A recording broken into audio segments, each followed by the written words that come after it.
Bom dia, boa tarde, boa noite, galera que curte o nosso canal, galera da sonorização profissional. Bom, galera, passando por aqui, fazendo mais um vídeo aí pra vocês aí, ó.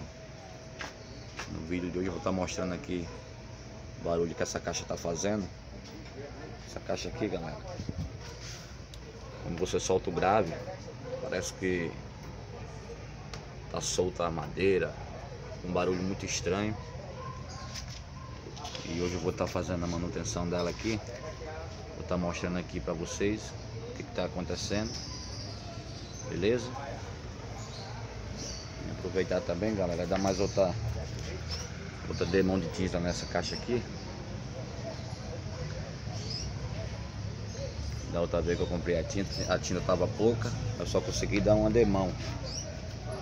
Agora eu vou dar outra demão para ver como é que fica. Valeu? Pra quem não conhece, essa é a caixa de sub SD850, cada um com dois sub da Universal do 800 Pro.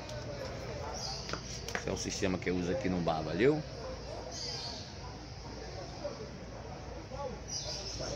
A galera que tá pedindo as medidas aí, galera, no momento eu tô sozinho aqui, mas assim que eu tiver alguém para me ajudar aqui a filmar, eu vou fazer um vídeo mostrando as medidas dela, valeu?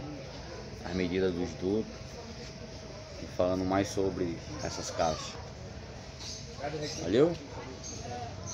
Então, você que gosta de som profissional e chegou nesse vídeo e não é inscrito no canal, já se inscreve no canal, deixa seu like, deixa seu comentário, ative o sininho de notificações.